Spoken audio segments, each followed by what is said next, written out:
Troca de acusações marcaram o segundo dia de campanhas à presidência e ao governo de São Paulo. Jair Bolsonaro, do PSL, afirmou que o PT quer a população desinformada e presa ao Bolsa Família. O petista Fernando Haddad disse que não vai nomear banqueiros e rebateu o xingamento do adversário e chamou de canalha. E na definição de apoio no segundo turno, mais troca de farpas, dessa vez entre os tucanos Alckmin e João Dória. Resposta contra a violência. Aumentou o número de profissionais de segurança pública eleitos deputados estaduais. Também foram eleitas pessoas ligadas a vítimas de casos conhecidos de violência e que agora trazem a bandeira de mais segurança. Você acompanha essas e outras notícias no Jornal da Gazeta, edição das 10, que começa agora.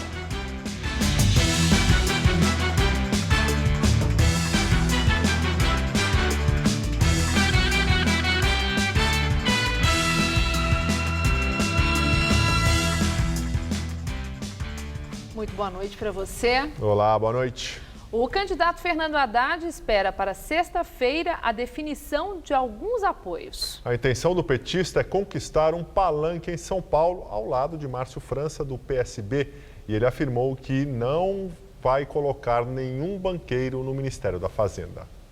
O candidato do PT passou o dia em encontros com dirigentes do partido e governadores eleitos que apoiam a coligação, para definir a estratégia da campanha nos estados. Sobre as alianças, Fernando Haddad destacou a que vem tentando com o PSB, do governador Márcio França. Mas o candidato à reeleição em São Paulo tem defendido a neutralidade na campanha presidencial, mesmo diante do apoio do PT a candidatos do PSB nos estados. Haddad citou também o PDT de Ciro Gomes e o PSOL, que já declarou apoio.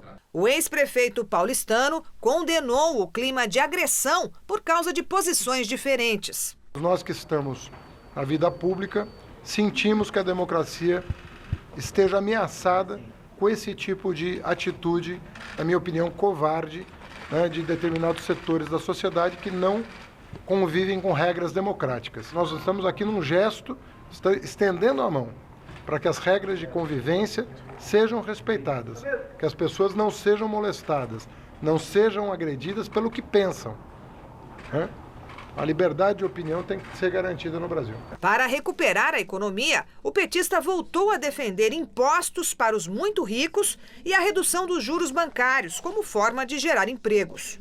Fernando Haddad comentou ainda sobre a resposta que recebeu de Jair Bolsonaro sobre a proposta dele de estabelecer um pacto para evitar notícias falsas nas redes sociais durante a campanha. Junto com a recusa do adversário, o petista foi chamado de canalha. Bolsonaro respondeu pelo Twitter. No texto, se refere a Haddad como pau-mandado de corrupto e completa: o mesmo que está inventando que vou aumentar imposto de renda para pobre. É um canalha. Nós acenamos ontem na minha entrevista e recebemos uma resposta do nível do candidato, Bolsonaro, do PSL, disse que não perdoa autor do ataque contra ele, Adélio Bispo de Oliveira. Bolsonaro não teve agenda pública hoje. Ele se reuniu com o núcleo político da campanha no Rio. O candidato gravou imagens para o horário eleitoral, que retoma na sexta-feira. De lá, Bolsonaro falou com o programa Pânico da Jovem Pan. Ele criticou o PT, disse que o partido tem interesse em manter a desinformação na sociedade para prendê-la ao Bolsa Família e reafirmou que não vai acabar com o programa social, mas combater desvios. Ao programa Pânico, o candidato do PSL disse que não cogita perdoar Adélio Bispo de Oliveira, autor do ataque contra ele no dia 6 do mês passado, durante evento de campanha em Minas Gerais. Devido ao ataque, Bolsonaro ficou 3 semanas internado em São Paulo.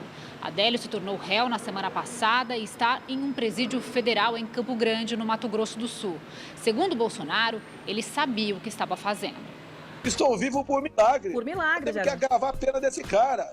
Eu não perdoo ele, não. Depender de mim, ele mofa na cadeia. Pois eu concordo 100%, 01. Para mim, tentativa de homicídio é homicídio. Como não podemos condenar ninguém à prisão perpétua, né?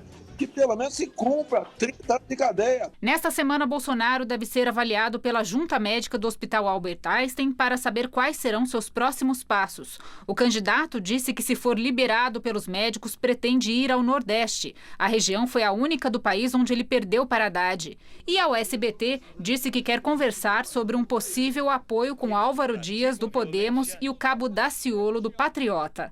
Ele alegou que apoios futuros não representarão concessão de espaço em seu governo. No tocante ao Centrão, grande parte dos parlamentares já estavam comigo antes mesmo de começar as eleições, porque vimos trabalhando no varejo. Agora, não queremos conversar com lideranças partidárias, até porque nós pretendemos ter um time de ministérios, técnico, competente e com iniciativa. Não admitiremos o toma lá da cá.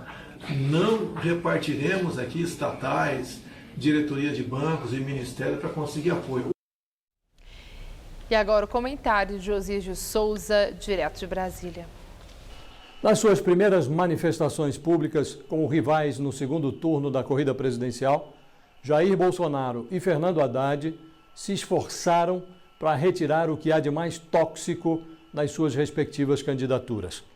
Ambos se comprometeram a respeitar a Constituição. Bolsonaro chegou mesmo a dizer que será escravo do texto constitucional. A notícia é alvissareira por um lado e desalentadora por outro. Anima porque é sempre bom saber que o próximo presidente da República, seja quem for, não rasgará o texto constitucional. Desanima porque isso deveria ser uma obviedade. Deixou de ser porque o vice de Bolsonaro, o general Mourão, defendeu o autogolpe e a feitura de uma nova Constituição por uma comissão de notáveis. E o programa do PT incluiu a convocação de uma nova constituinte. Bolsonaro desautorizou o vice, taxando sua manifestação de canelada. Disse que falta tato e vivência política ao general. Cabe perguntar, e quanto à falta de tato de alguém que escolhe um personagem tão precário para vice?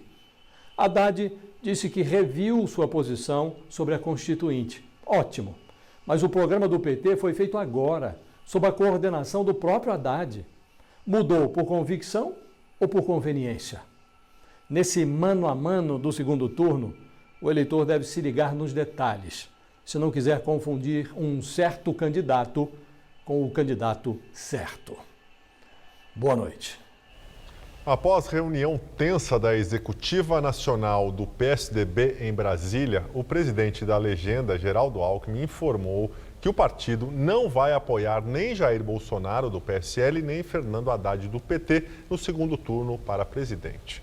Mais cedo, o Partido Novo, de João Amoedo, anunciou que também não vai apoiar Bolsonaro no segundo turno, mas declarou que também é absolutamente contrário ao PT.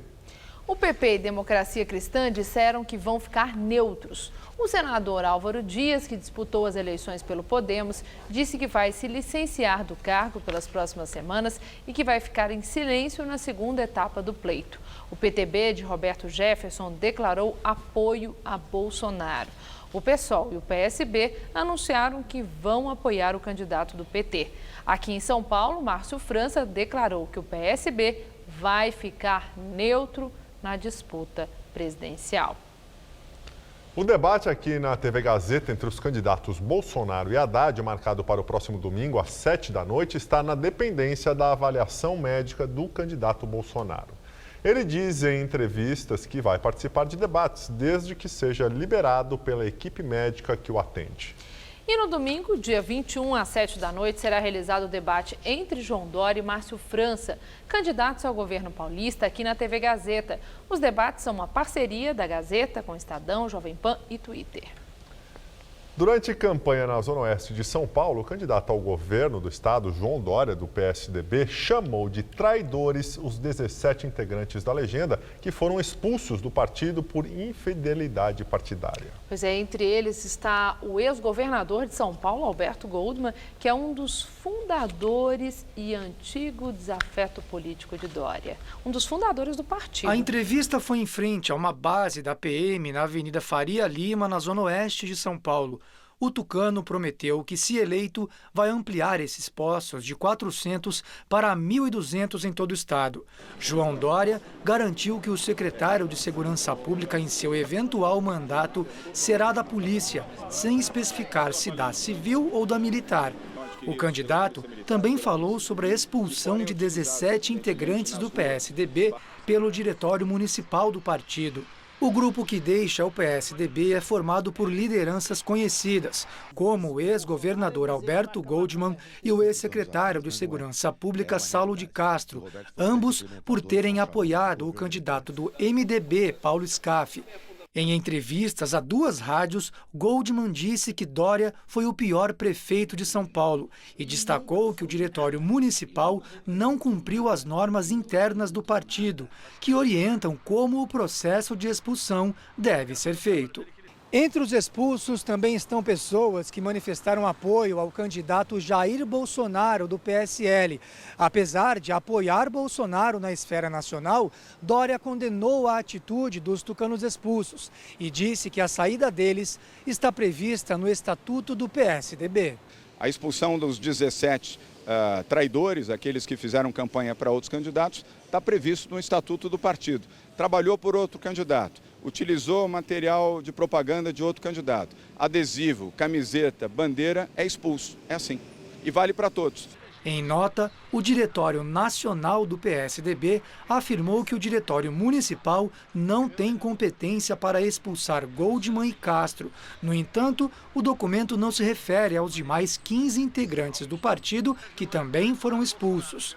Dória comentou a afirmação do adversário Márcio França, do PSB, que durante uma visita a Guarulhos disse que o tucano colhe a discórdia que plantou. Márcio França devia cuidar do seu partido, nós cuidamos do nosso. O candidato reconheceu ainda o enfraquecimento de sua legenda, que elegeu menos cadeiras na Câmara e terminou a eleição presidencial em 4º lugar com Geraldo Alckmin. À tarde, ele viajou para Brasília para participar da reunião com a executiva do PSDB. E durante a reunião da Executiva Nacional do PSDB hoje em Brasília, o ex-governador de São Paulo, Geraldo Alckmin, criticou o João Dória, chamando o candidato ao governo paulista de traidor. Os portais de notícia destacaram no fim da tarde o áudio da reunião da executiva tucana, onde Alckmin chamou o João Dória, afilhado político dele, de temerista, devido à associação com o governo federal, que tem alto índice de impopularidade. Alckmin insinuou que o ex-prefeito traiu durante a campanha, pedindo votos para Jair Bolsonaro no estado. A campanha presidencial tucana acusa o candidato a governador de não ter trabalhado pelo presidenciável e de comandar uma ofensiva nos bastidores do PSDB para tirar o padrinho político do comando nacional da legenda. Nem Alckmin nem Dória negaram o desentendimento, mas colocaram panos quentes na briga. Divergências são naturais. E elas não se fazem pela imprensa, é feita dentro do partido. Evidentemente, quando você sai de uma campanha com um resultado inesperado, evidente que isso também abala emocionalmente, isso gera um sofrimento pessoal, compreensível, aliás, a qualquer cidadão, a qualquer ser humano, e ainda mais um homem bom e com boas características como tem Geraldo Alckmin. Eu relevo isso. Antes de comentar a expulsão dos políticos tucanos e dirigir farpas a João Dória, o candidato do PSB, Márcio França, cumpriu a agenda de governador. Pela manhã, Márcio França teve um compromisso como governador do estado. Ele esteve na prefeitura de Guarulhos, na região metropolitana de São Paulo, onde assinou o perdão da dívida de 3 bilhões e 200 milhões de reais do município com a Sabesp, em troca da concessão do serviço de água e esgoto na cidade, o SAAI. A Câmara Municipal aprovou na última sexta-feira um projeto de lei que concede o SAAI à Sabesp por 40 anos. Segundo o governador, isso vai acabar com o rodízio de água em Guarulhos e aumentar o tratamento de esgoto, o que vai deixar o rio Tietê mais limpo. Depois, o candidato à reeleição pelo PSB falou com os jornalistas. Ele negou que o acordo do SAAI com a Sabesp seja uma medida eleitoreira. Márcio França é do mesmo partido do prefeito Gustavo Henrique Costa, o Guti. Na prefeitura, França anunciou ainda a criação de um parque tecnológico em Guarulhos. Márcio França falou também sobre a decisão do Diretório Municipal do PSDB de expulsar alguns filiados históricos da legenda, como o ex-governador de São Paulo, Alberto Goldman, por infidelidade partidária. Ele disse que considera essa decisão absurda e culpou o seu adversário na disputa ao governo do estado pela discórdia entre os tucanos. Para o candidato, João Dória, do PSDB, está colhendo o que plantou. A discórdia que ele mesmo plantou. O jeito dele se conduzir, a maneira dele falar as coisas. Eu tenho 30 anos de vida pública, 35, eu não criei inimizades. Eu, enfim, tenho adversários que são adversários daquele momento, mas depois eles não viram meus inimigos, né? Expulsar as pessoas do PSDB que estão lá, históricas, antigas, a troco do quê? Sobre as eleições para presidente, Márcio França disse que o partido ainda não decidiu quem vai apoiar no segundo turno. Eu tive o PT como adversário praticamente minha carreira inteira, em todas as disputas que fiz, né? Então eu não tenho nenhuma facilidade em fazer movimentos que sejam com o PT. Agora, entendo que São Paulo tem que dar exemplo para o Brasil.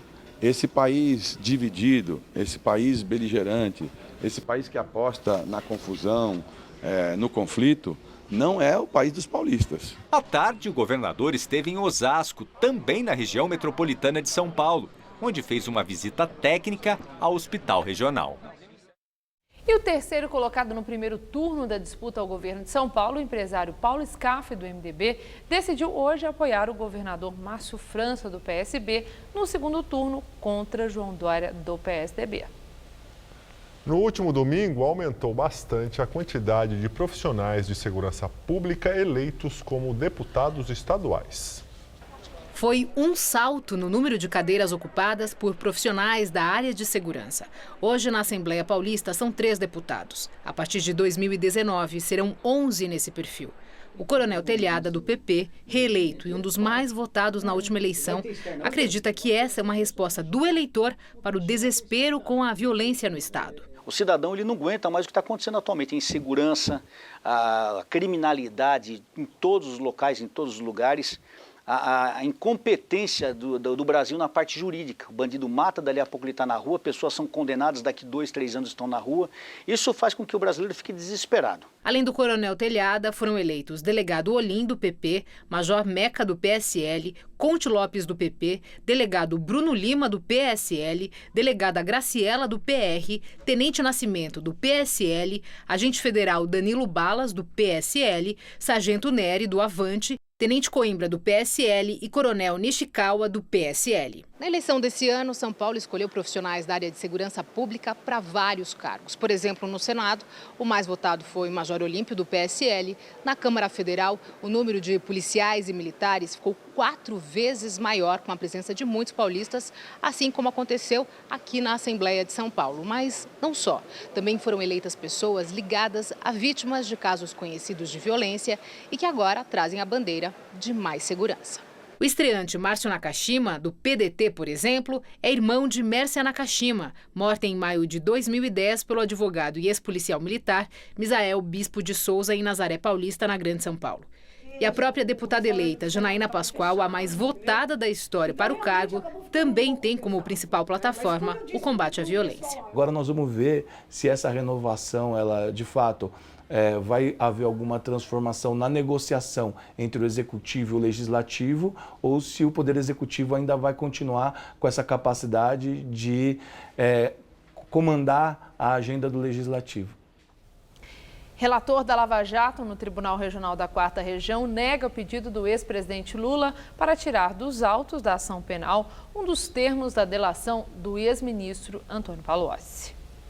O desembargador João Pedro Gebran Neto também indeferiu o pedido da defesa do ex-presidente, que pretendia suspender o processo em que Lula é réu, acusado de receber propinas da Odebrecht. Segundo a denúncia, 12,5 milhões de reais foram usados para a compra de um terreno para o Instituto Lula e a aquisição de um apartamento em São Bernardo do Campo.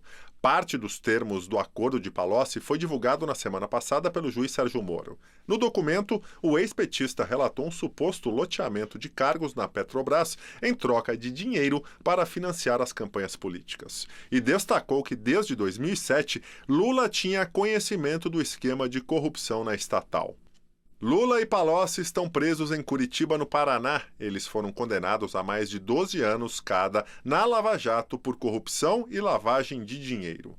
Lula diz que Palocci mente para obter benefícios. O ex-braço direito de Palocci durante os governos de Lula e Dilma Rousseff, Branislav Kontic, negou aos investigadores da Lava Jato que tenha retirado valores em espécie da Odebrecht. Branislav Kontic disse que jamais em tempo algum foi sacador de propinas na sede da Odebrecht em São Paulo, que se recorda de ter ido em 2014 à Odebrecht porque a Projeto Limitada, empresa do ex-ministro Antônio Palocci, foi contratada por outra empresa e isso acabou implicando na venda de ativos para a Odebrecht. Ele disse: "Foi um trabalho profissional longo e complexo em que surgiram dúvidas e momentos de impasse. Nesses momentos, a Projeto Limitada me solicitou que fosse dialogar com o senhor Alexandrino Alencar, então dirigente da empreiteira, para que ele os ajudasse." Os investigadores alegam que tem registros oficiais de que Kontic tenha feito 6 visitas à Odebrecht naquele ano. O caso está agora sob a análise do Tribunal Regional Federal da 4ª Região. Palocci e Branislav foram alvos da Operação Omertá, desdobramento da Lava Jato em 2016. O juiz Sérgio Moro condenou o ex-ministro a 12 anos e 2 meses de prisão por corrupção passiva e lavagem de dinheiro. Branislav foi absolvido. O presidente Michel Temer anunciou hoje o aumento do número de vagas para o acolhimento de dependentes químicos. Em evento realizado em Brasília, Michel Temer informou que vai aumentar de 6.000 para mais de 9.300 o número de vagas custeadas pelo governo para o acolhimento voluntário de dependentes químicos por comunidades terapêuticas. Antes de entrar no assunto, o presidente falou sobre a responsabilidade social do governo e citou os aumentos que deu ao Bolsa Família. Na responsabilidade social, de fora parte tudo quanto disse o Torquato, referentemente ao Bolsa Família, por exemplo, quando houve, ministro Beltrame, dois aumentos acima da inflação, depois de vários anos que não se dava aumento à Bolsa Família, mas nós tínhamos a consciência, a concepção, a convicção de que não basta apenas assistir, é preciso fazer que aqueles que são assistidos possam progredir. Michel Temer afirmou que serão investidos cerca de 90 milhões de reais no novo programa e explicou a importância do auxílio aos dependentes químicos. Está se promovendo a reinserção, a recuperação daqueles que se desviaram dos propósitos de uma sociedade mais tranquila, daqueles que, em razão da droga, acabam afetando as famílias e, portanto, afetando o concerto social, dando uma instabilidade social extraordinária. Você vai ver a seguir que no Brasil, quase 500 pessoas morreram de febre amarela só no último ano. O estado de São Paulo teve o maior número de casos confirmados. Até já! Você é do tipo que segue em frente ou que fica preso ao passado? No Todo Seu de hoje, os atores Giovanni Tosi e Ataíde Arcoverde compartilham vivências sobre apego e saudade. No jantar, tem sabores incríveis e inesquecíveis. No nosso musical, a dupla Jean e Giovanni canta sucessos que marcaram gerações. E se eu falar que se eu tivesse uma chance em outra vida, eu te daria. Vem conferir que Todo Seu é hoje, 10h30 da noite. Claro, tô aqui te esperando.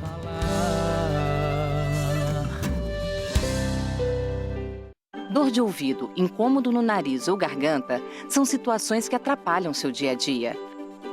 Aqui no Hospital Paulista, você conta com estrutura completa para tratar as dores mais comuns até as cirurgias complexas em otorrinolaringologia. Especialista em todas as consultas, pronto-socorro 24 horas, centro cirúrgico e UTI modernos, além de atendimento humanizado. Hospital Paulista, especialista em ouvido, nariz e garganta. Dr. Brasnico Demo Neto, diretor técnico médico, CRM/SP 70149.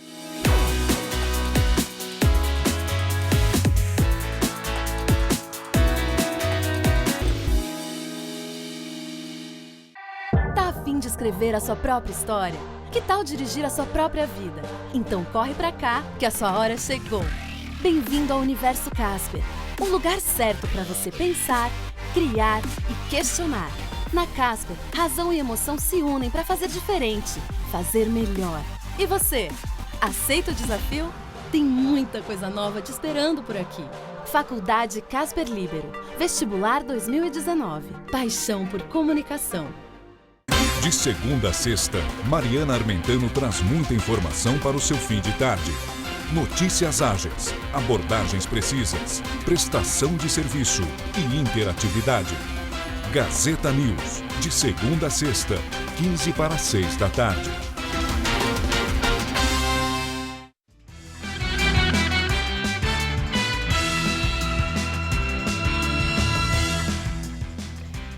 Agora vamos às informações do tempo. O dia hoje ficou bastante abafado e essa combinação de calor e alta umidade do ar é perfeita para chuvas fortes. Agora na região da Paulista não chove, como vocês podem ver, né? E faz 24 graus. E será que vem água por aí? Responde pra gente, Mariana Armentano.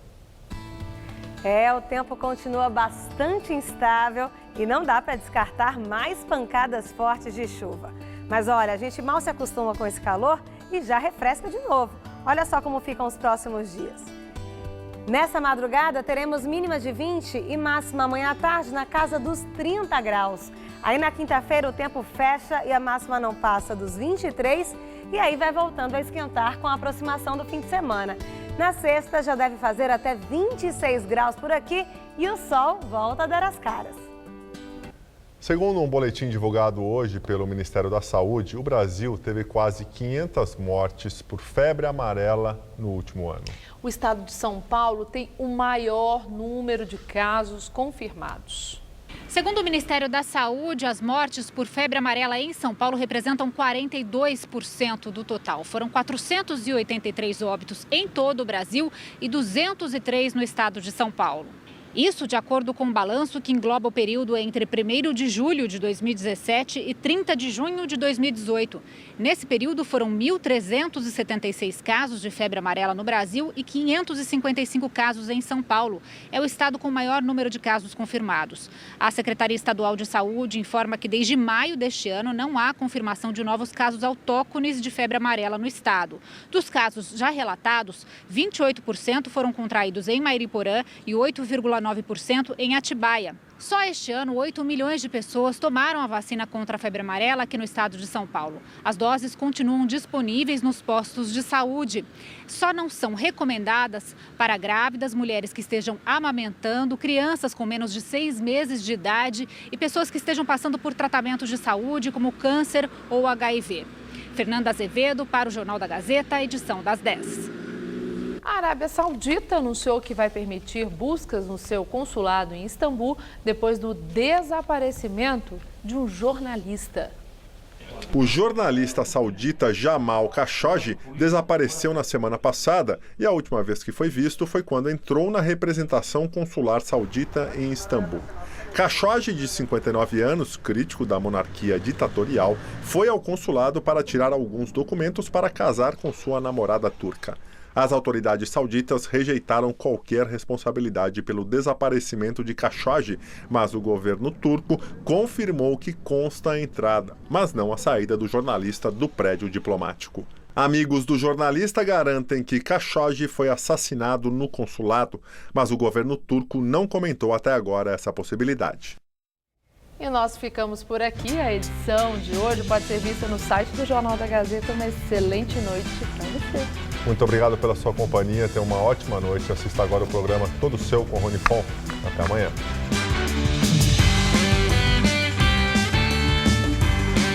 Nesta quarta, 9h30 da manhã, confira um festival de lanchinhos no Revista da Cidade. Assista agora Todo Seu.